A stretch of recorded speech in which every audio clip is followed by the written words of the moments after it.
नमस्कार, मी प्रीती. आवाज इंडिया मराठीमध्ये आपल्या सर्वांचं स्वागत आहे. मुंबई महानगरपालिका निवडणुका सर्व राजकीय पक्षांसाठी प्रतिष्ठेची लढत आहे.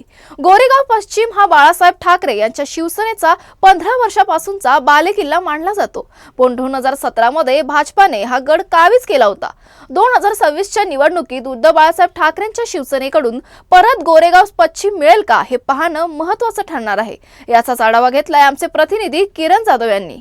आणि शिवसेनेने काय केलं हा विचारणं म्हणजे जनतेचा मूर्खपणा आहे. आणि शिवसेनेने जे केलंय ना त्याच्यावर आज हा महाराष्ट्र जगतोय.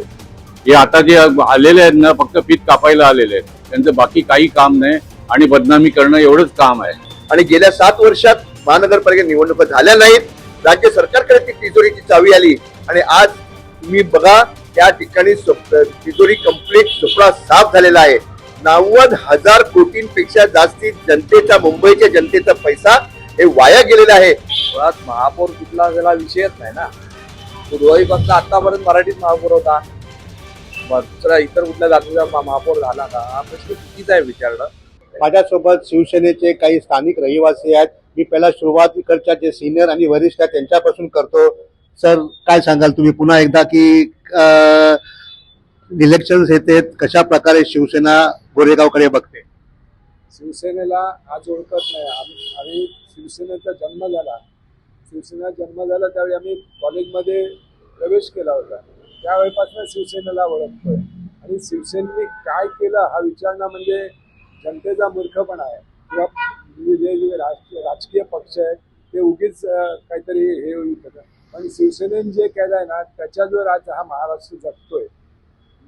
मराठी जनता पूर्वी काळी काय होतं, मराठी मराठी मराठी करत होतो. आता हिंदूचा कैवार पण आम्हीच घेतोय. तर त्यामुळे काय, आणि एवढं आज घाणेरडं राजकारण झालंय की शिवसेनेला डाकण्याचा प्रकार होतोय. शिवसेनेला जे काय चांगलं केलं त्याच्याबद्दल उलट्या वावड्या उठवल्या जात आहेत. किंवा हा जो सत्ताधारी पक्ष आहे त्याच्या एवढा भारताच्या इतिहासात घाणेरडा पक्ष, सूडबुद्धीने वागणारा पक्ष नाही. तर प्रत्येक वेळी कोणावरती खोटे आरोप करायचे, हे करायचे. पण जनता आता खुली राहिलेली नाही. जनता काय असेल ना ते तुम्हाला महानगरपालिकेच्या निवडणुकीमध्ये दिसून येणार की सत्य काय आहे ते. आणि त्याच्यावरनं मग लोकांना समजेल की शिवसेना ही काय अचूक आहे. अजूनही काही स्थानिक शिवसैनिक आहेत, जे जुने शिवसैनिक आहेत त्यांच्याशी जाणून घ्या. सर, काय सांगाल तुम्ही आताची शिवसेना आणि आधीची शिवसेना काय फरक आहे? तुम्ही खूप जवळून शिवसेना बघितली. शिवसेना जिथे आहे तिथेच आहे. काही जरी पदाधिकारी पक्षाला सोडून गेले असतील तरी पण शिवसेनेचे शिवसैनिक जे आहेत ते स्थिर आहेत आणि ते उद्धव बाळासाहेब ठाकरेंच्या पाठीशी खंबीरपणे उभे आहेत. आता जर समोरच्या पार्टीचं बघितलं तर सर्व ठिकाणी जो घोळ दिसतोय, मतदार यादीचा घोळ, मशीनचा घोळ, या सर्व गोष्टीमुळे ते सत्तेवर आलेले आहे. शिवसेना जर तुम्ही प्रमाण त्याचं बघितलं तर सर्व शिवसेनेने काम मुंबईमध्ये चांगलं केलेलं आहे. गेल्या अनेक वर्षापासून म्हणजे आदरणीय पक्षप्रमुख व माजी मुख्यमंत्री उद्धवजी ठाकरे यांनी जे काम केलंय हे सर्वांना माहीत आहे. महाराष्ट्रामध्ये सर्व जनतेला माहीत आहे. समोरचे टीका करत होते की उद्धव साहेब घरात बसून काम करतात, पण तसं काही नाही आहे. त्यांना सर्वांना माहिती आहे की ज्या वेळेला कोरोनाचा महाराष्ट्रावर संकट आलं त्यावेळी उद्धव साहेबांनी पुढाकार घेऊन महाराष्ट्रातील सर्व मोठमोठी कोरोना सेंटर खोलून म्हणजे कुठलाही आपला मनुष्य असून दे तो जगला पाहिजे, वाचला पाहिजे, ही ध्येय धारणेतून त्यांनी सर्व चालवलं. आणि कालच वर्लीला डोममध्ये जे आदित्य साहेबांनी प्रेझेंटेशन केलं त्याच्यामध्ये तर सर्व स्पष्ट दिसतंय की मुंबईमध्ये शिवसेनेनेच चांगलं काम केलेलं आहे. ते मग ते कोस्टल रोडचं असून दे, BSTचं असून दे, इलेक्ट्रिक बस आणण्याचा पण प्रयत्न चालू केलेला आहे. आणि इतर काही गोष्टी ज्या केल्या, डॅम असून दे, पाण्याची व्यवस्था असून दे, या सर्व चांगल्या कामं उद्धव साहेबांच्या म्हणजे जेव्हा राज्य होतं तेव्हा सर्वांनी केलेलं आहे. हे आता जे आलेले आहेत ना, फक्त फीत कापायला आलेले आहेत. त्यांचं बाकी काही काम नाही आणि बदनामी करणं एवढंच काम आहे. सर्व जनतेला स्पष्ट माहिती आहे की उद्धव साहेबांच्या काळामध्ये चांगलं काम झालेलं आहे आणि बाळासाहेबांपासून ते आतापर्यंत जे हे पक्ष मोठे झाले आहेत, इतर पक्ष जे टीका करतायत ते त्यांचा वोट पकडून मोठे झालेले आहेत. हे सर्वांना जनतेला माहिती आहे, पूर्ण भारतातल्या जनतेला माहिती आहे. एवढंच बोलायचं मला. अजूनही काही स्थानिक लोक आहेत, त्यांच्याशी जाणून घ्या. सर, काय सांगाल तुम्ही? मनसे शिवसेना एकत्र येईल, त्याचा कुठेतरी फायदा होईल का? मनसे आणि शिवसेना महाराष्ट्रात एकत्र आल्यामुळे तुम्हाला एक मोठी बदल ह्या ठिकाणी दिसेल. शेवटी हे दोन्ही ठाकरे बंधू, दोघांच्या अंगामध्ये बाळासाहेब ठाकरेंचं रक्त सळसळत आहे. ते विभागले गेले होते काही कारणास्तव, पण आता एकत्र आल्यानंतर एक वज्रमूठ शिवसेनेची तयार झालेली आहे. आणि मी तुम्हाला एक सांगू इच्छितो, आता महानगरपालिकेमध्ये आमचं अनेक वर्षापासून सत्ता आहे, अनेक दशकांपासून आमची शिवसेनेची सत्ता आहे. गेल्या 7 वर्षात निवडणुकाच झाल्या नाहीत. आणि हे का नाही झालं? कारण शिवसेनेला त्यांनी कुठे दाबण्याचा प्रयत्न केला. पण एक सांगतो, हे दोघे एकत्र आल्यामुळे शक्ती इतकी प्रचंड निर्माण झालेली आहे. आणि नुसती मराठी माणसं नव्हे, महाराष्ट्रातली मराठी माणसं तर एकत्र आलेलीच आहेत. त्यांना फार आनंद झालेला आहे. तुम्ही कुठल्याही मार्केटमध्ये जा, कुठल्याही शाळा कॉलेजमध्ये जा, तुम्ही त्यांना विचारा, ते सुद्धा सांगतील येस, आम्हाला नक्कीच आवडेल की शिवसेना आणि मनसे आल्यामुळे आम्ही नक्कीच फार आनंदित आहोत. का आनंदित आहोत? कारण ते कम्पेअर करतायत 7 वर्षापूर्वी जी शिवसेनेची सत्ता होती आणि गेल्या 7 वर्षात महानगरपालिकेच्या बिना जे काय सत्ता राज्य सरकारने चुकीच्या पद्धतीने हाताळलाय, सगळं सत्यानाश झालेलं आहे. मध्ये आपल्याला माहिती असेल का G20 का कसं तरी समिट झालं, महानगरपालिकेचे लाखो करोडो रुपये त्यामध्ये वाया गेले होते. काय केलं? खराब एरिया झोपडपट्टी असेल त्याला पत्रे लावून झाकून रंगरंगोटी करून चकाचक काय ते केलं.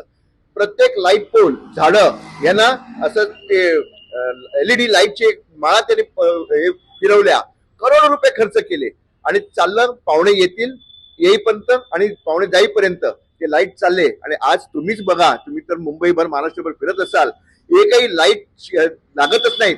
पण चांगल्या चांगल्या क्वालिटीचे लाईट पोल, चांगल्या प्रकारची झाडं, त्यांना घाणेरड्या पद्धतीने असं वळकट येऊन जुना पुराणा असं लाईट खराब झालेलं हे दिसून वातावरण एकदम खराब झालेलं आहे.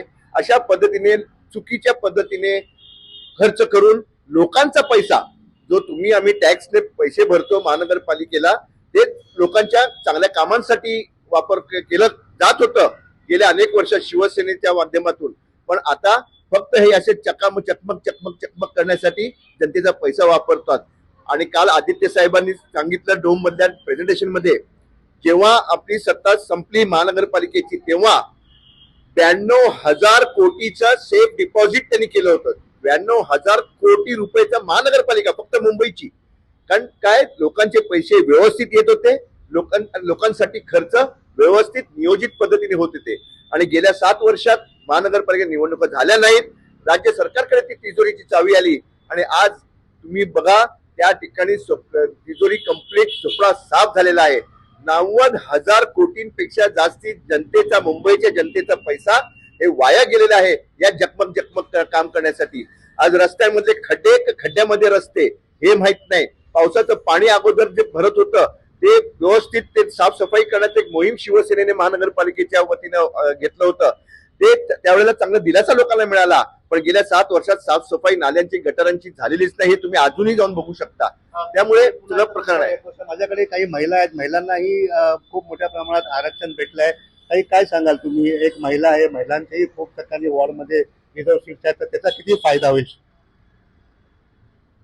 महिलांचं जे आरक्षण झालेलं आहे तुम्ही म्हणता, तर महिलांना सक्षम करण्यासाठी हे आरक्षण दिलं गेलेलं आहे. आणि ज्या पद्धतीने महिला काम करत असतात, तर महिलांना काम करताना या सगळ्या गोष्टी फेस कराव्या लागतात घरातल्या. आज जी महागाई वाढली आहे, त्या सरकारने जी महागाई वाढवली आहे, शिवसेना असताना 5 मूलभूत गोष्टींची जी प्राईस किंमत होती ती स्थिर होती. ज्या घरात महिलांना ज्या गोष्टी जरुरी आहेत त्या व्यवस्थित किमतीत मिळत होत्या. पण आज प्रत्येक गोष्ट महाग झाली आहे. गॅस सिलेंडर असू द्या, प्रत्येक गोष्टीचा भाव वाढलाय. महिलांना घर चालवणं अवघड झालंय. लाडक्या बहिणींचे 1500 रुपये देऊन घर चालत नाही, हे सरकारला कळत नाही. 1500 रुपये देणं म्हणजे सरळ सरळ महिलांची मतं विकत घेतल्यासारखी या सरकारची योजना आहे. आणि इथून पुढे महिला त्या 1500 रुपयाला बळी पडणार नाहीत. आम्हाला 1500 रुपये नको आहेत, आम्हाला सुरक्षा हवी. हे सरकार सुरक्षित महिलांसाठी सुरक्षा देत आहे का, हा पहिला महिलांचा प्रश्न आहे. आज महिला, लहान लहान मुली सुद्धा सुरक्षित नाहीये. छोट्या छोट्या मुलींवर बलात्कार होतात. सरकारचं गृह खात्याचं काम काय? जेव्हा शिवसेनेकडे सत्ता होती त्यावेळेस महिला सुरक्षित होत्या, महिलांसाठी अनेक उपक्रम राबवले जात होते. पण आजच्या स्थितीमध्ये महिला सुरक्षित नाहीये. महिलांना पैसे नको आहेत. हे सगळ्या महिलांच्या वतीने मी सांगते, महिलांना पैसे नको आहेत, महिलांना सुरक्षा हवी. आपण इथे पाहू शकता की महिलांची सुरक्षेसाठी एक मोठी मागणी इथे आहे. माझ्याबरोबर काही युवा स्थानिक शिवसैनिक आहेत, त्यांच्याशी जाणून घ्या. सर, काय सांगाल तुम्ही? एक नवीन पद्धतीने आता शिवसेना दिसते, कशा प्रकारे पुढे जाणार आहे? शिवसेना नवीन पद्धतीने दिसत नाहीये. आम्ही या ज्येष्ठ शिवसैनिकांना बघूनच आम्ही आज तयार झालो. त्याचं कसं आहे की आज भाजप सगळ्यांना सांगते की आम्ही भ्रष्टाचार केला होता. तर मला वाटतं ज्यांना कावीळ होते त्यांना सर्वच पिवळं दिसतं. याचं कारण गेल्या 25 वर्ष महानगर पालिकेमध्ये आमच्या मांडीला मांडी घालून ते बसलेले होते, तेव्हा त्यांना भ्रष्टाचार दिसला नाही का? दुसरी गोष्ट आज मी तुम्हाला सांगतो की आज गोरेगावमध्ये आमचे शिवसेना नेते, कुटुंब प्रमुख सुभाष देसाई साहेब हे जेव्हा आमदार होते तेव्हा त्यांच्या माध्यमातून अनेक गोरेगावमध्ये कामं झालेली आहेत. आज मला तुम्ही सांगा, सिद्धार्थ हॉस्पिटलचं जे काम आहे ते अडकलेलं आहे. जेव्हापासून मिंदे मुख्यमंत्री झाले तेव्हापासून आजपर्यंत ते काम एकदम स्लो, धीम्या चालू आहे. तसेच तुम्ही बघू शकता की आमचं स्टेशनचं ब्रह्मचारी विश्वनाथ मंडई आणि प्रभाकर पणशीकर नाट्यगृह हे आज काम तसंच पडलेलं आहे. आज असं बघितलं तुम्ही की पूर्ण मुंबई महानगरपालिका ही एकमेव पक्ष आहे, शिवसेना उद्धव बाळासाहेब ठाकरे हेच चालवू शकते, बाकी ऐरागेराचं काम नाही. याचं कारण आता बीजेपीला काय झालंय, खोटं बोलायचं, रेटून बोलायचं, समजलं का? आणि आज तुम्ही बघितलं की युवा आज आदित्य साहेब ठाकरेंच्या कामं बघून खूप युवा जे आहेत ते शिवसेना उद्धव बाळासाहेब ठाकरे यांच्या पक्षात आलेले आहेत. आणि मला वाटतं की येणारे महानगरपालिका हे जेवढे युवा आहेत ते उद्धव बाळासाहेब ठाकरे या पक्षाची मशाल, या चिन्हाला मतदान करून भरघोस मताने निवडून देतील. आणि मुंबईची जी जनता आहे ती जनता आहे ती पण उद्धव बाळासाहेब ठाकरे या पक्षालाच निवडून देईल. अजूनही काही लोक आहेत, मी त्यांच्याशी जाणून घेतो. सर, काय सांगाल तुम्ही? महापौर कुठला असेल, शिवसेना की तुमचा? मुळात महापौर कुठला असेल हा विषयच नाही ना. पूर्वी फक्त आतापर्यंत मराठीत महापौर होता, दुसरा इतर कुठल्या जातीचा महापौर झाला का, हा प्रश्न चुकीचा आहे विचारणं. लोकांना सगळ्या गोष्टीचं राजकारण करून आणि असे प्रश्न टाकून विचारणं चुकीचं आहे ना. सगळं जनतेला माहिती आहे, पूर्ण महाराष्ट्राला माहिती आहे की एवढे वर्ष महापौरांची तिथे बोर्ड आहे त्या महापौर बंगल्याच्या बाहेर, तिथे तुम्हाला दिसतील ना कुठले महापौर होते. हा काय प्रश्न विचारणार नाही. पण हे सगळ्या गोष्टी बोलून असं या गोष्टी म्हणजे जातीपातीचं राजकारण करण्याचा हा विषय आहे. बाकी महापौर मराठीच असणार. जो कोण आपल्या उद्धव बाळासाहेब आणि मनसे या दोघांचा मिळून तो एक महापौर होणार. तो कोरेगावची जी सत्ता आहे ती नेहमी शिवसेनेकडे होती महानगरपालिकामध्ये, आता काय सांगाल? सत्ता आमचीच आहे, आम्ही कुठे नाही म्हटलं. बदला फक्त 7 वर्ष इलेक्शनच नाही झालं ना. पूर्वी देसाई साहेब, सुभाष देसाई नेते असताना, आमदार असताना आमचेच सगळे नगरसेवक होते. हे 7 वर्ष झाली सत्ता नाही आहे आमची, प्रशासनाच्या हातात गेलेलं आहे. आणि याच्या पुढची पण सत्ता आमचीच आहे. हे सगळेच जण काम करणारे आहेत. आता जे उमेदवार पण येणार आहेत ते चांगलेच उमेदवार आहेत आणि काम करणारे उमेदवार आम्ही देणार आहेत ना. पक्ष उद्धव साहेब ते सगळं या सगळ्या गोष्टी बघूनच उमेदवार देणार आहेत, तर ते आपलेच उमेदवार आहेत. आणि ग्राउंड बेसला काम करणारे, महिला असू दे किंवा पुरुष असू दे, ते ग्राउंड बेसला काम करणारेच उमेदवार मिळणार. त्याच्यामुळे सत्ता आमचीच आहे. अजूनही काही लोकांनी त्यांच्याशी जाणून घेतो. आता काय सांगाल तुम्ही? एक अरे बोला काय, अरे थोडं बोला काय, काय सांगाल? सांगा त्या प्रश्न काय त्यांचा? शिवसेना पुन्हा एक उभारी घेते. उद्धव साहेबांच्या कुटुंब प्रमुख आहेत आमचे, त्यांच्या मागणीनुसार शिवसेना ही महापौर, मुंबईचा महापौर मराठीच बसणार. गोरेगावची काय सांगाल? गोरेगाव पुन्हा एकदा शिवसेनेचा गट, परत शिवसेना गट जो होता पहिला 25 वर्ष शिवसेनेचा, तो परत येणार शिवसेना गोरेगावमध्ये. शिवसेना उद्धव साहेब ठाकरे. आपण इथे पाहू शकतो की येणाऱ्या काळात जो बाले किल्ला होता शिवसेनेचा गोरेगावचा, तो पुन्हा राखण्यास शिवसैनिक समर्थ राहतील. कॅमेरामॅन दत्ता प्रसाद सह किरण जाधव, आवाज इंडिया.